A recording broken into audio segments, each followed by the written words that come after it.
Today I'm feeling extremely intellectual, so we're going to do some advanced work with the hips. We're going to look at the rotation of the hips. Does rotation of the hip cause you back pain? We're going to see if you can self-diagnose at home with my help and with the help of Lizzie, and see if we can look at the rotation of the hip, if we can release the hip, and if that releases some pain in your low back. We're back with our model Lizzie, and Lizzie has done a lot of alignment-based yoga, so she has a really nice mind-body connection. She's a great model for you to take your cues from today. So the first thing you're going to do is stand as Lizzie's standing. She has her feet hip-width apart and parallel. So with your feet hip-width apart and parallel, you're going to bring your hands to your hips just like Lizzie's done. And I'm going to ask you to look straight down at the tops of your thighs.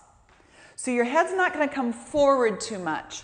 You actually stay in a nice posture and you look straight down at the tops of your thighs. And can you tell if one thigh is forward from the other thigh? So you're going to look at that at home, and I'm going to ask Lizzie, in your own body, which thigh is forward? My left thigh is forward. Her left thigh is forward. So when the left thigh is forward, it can indicate a rotation in the pelvis, and it can create tension in the pelvis, in the groin, and that can also affect your low back. So this is a rotation in her pelvis. It's creating a little bit more tension in your upper thigh. Is that correct? Yes. And does that tension also wrap around to the side? Absolutely. Okay. So today we're going to look at these rotations that we have in the pelvis, and then we're going to see if we can release the tension. That'll take the pelvis back into a more optimal alignment, and it will also release tension in the low back. So look at your own thighs.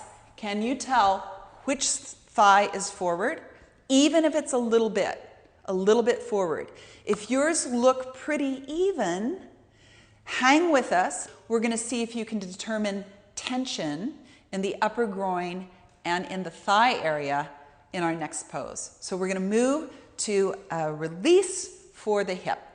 So at home, I'm going to ask you to get a chair. A dining chair works just great, or even an ottoman that's higher. So go ahead, get your chair, and you can be laying on your floor at home. The other thing you're going to need is a blanket. That's optional. You don't really need a blanket, especially if your chair is padded. But if you have a wooden chair, or in this case a metal chair, I like putting a blanket on the chair. So go ahead and get your chair with your blanket, especially if it's metal or wood, and then we'll bring Lizzie back in and we'll show you what we're going to do next. So we're going to have Lizzie come on back, and she's going to lay down on the floor.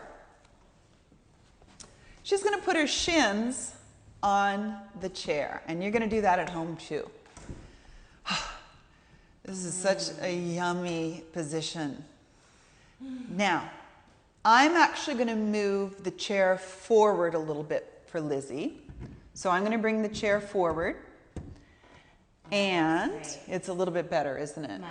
I'm going to take it even a little bit farther forward, and I'll show you why in a second. There we go. So we're bringing her knees more in alignment with her hips. So they were forward a little bit until I brought the chair back. And even now, you know what? We finely tune an alignment-based movement, so I'm even going to bring the chair a little bit farther forward. There. Okay? Now, from here, you get to rest.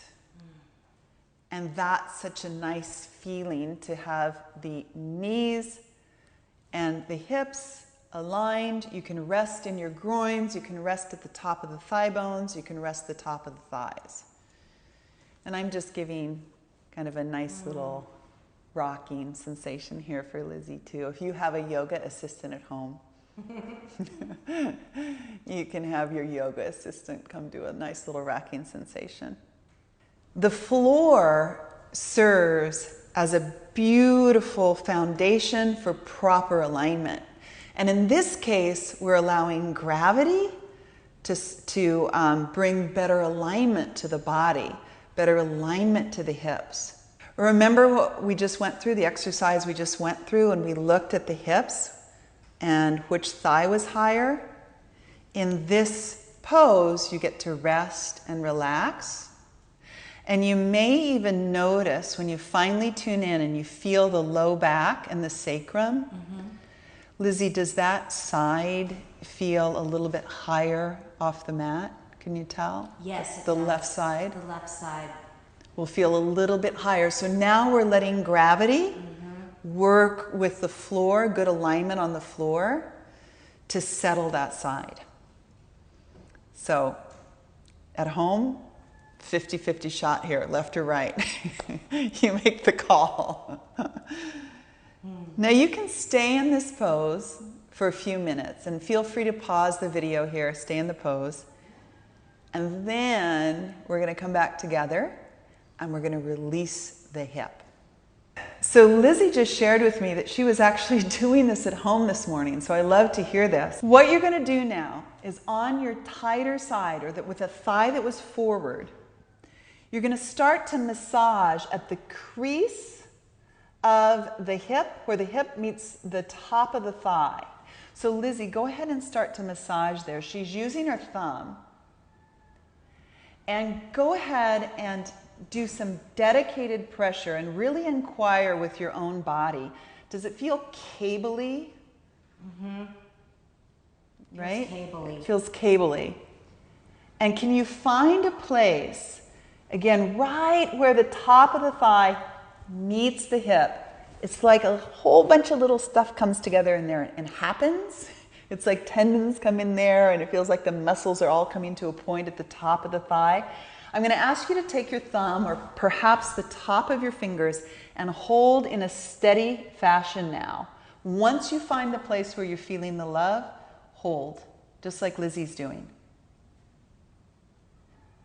Now, if you don't know what side is tighter, you're going to feel both sides.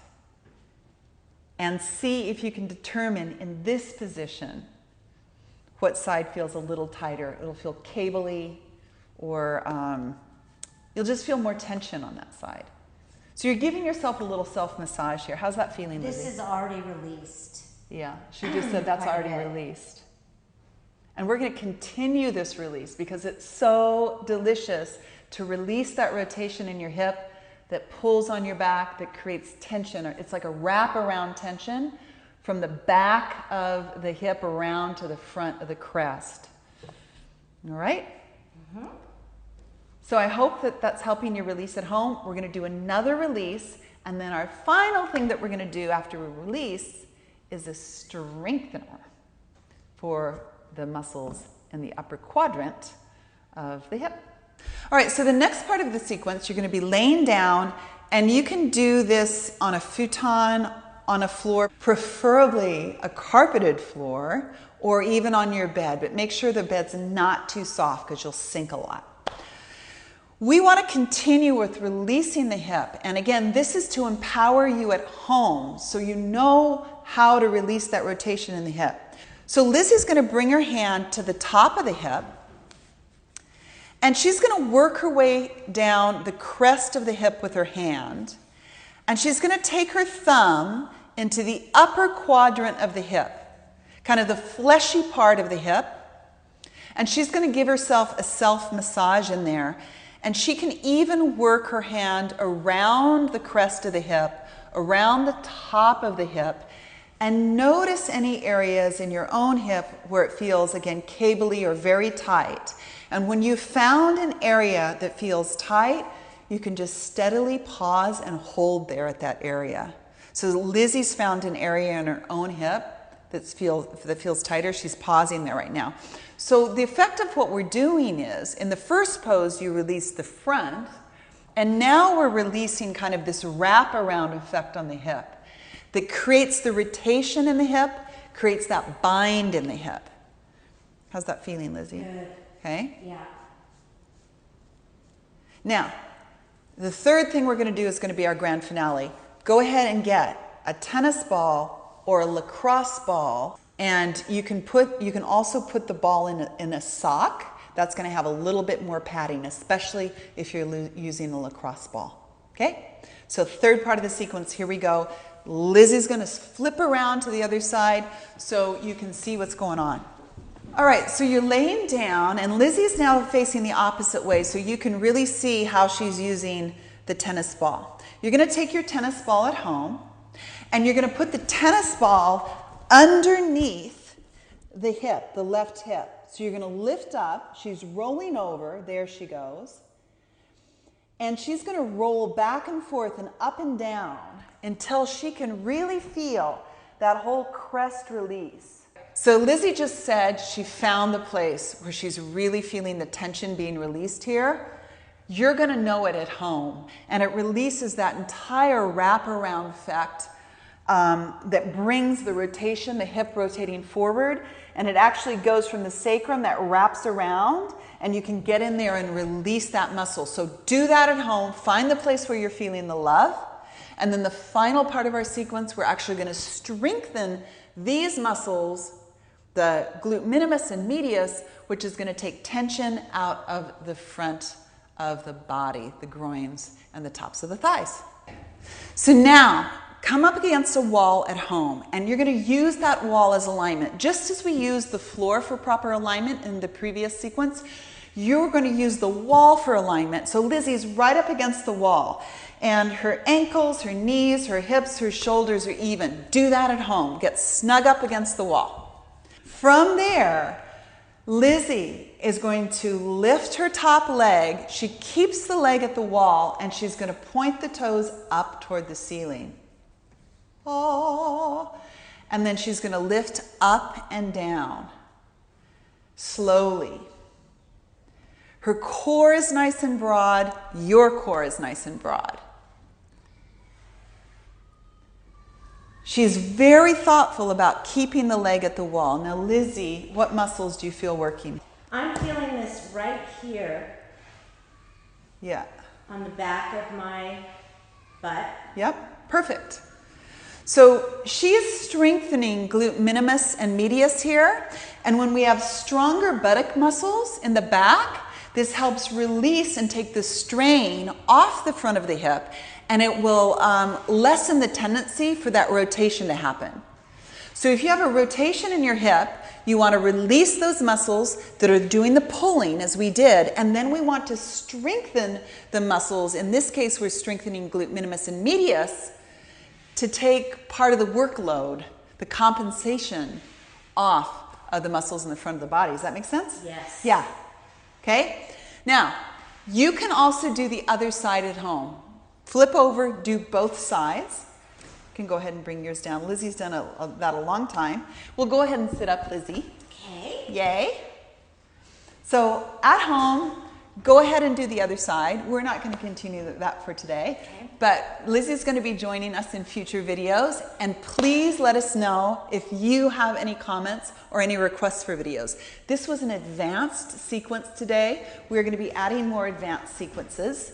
And subscribe here now, right now. Yeah, right now.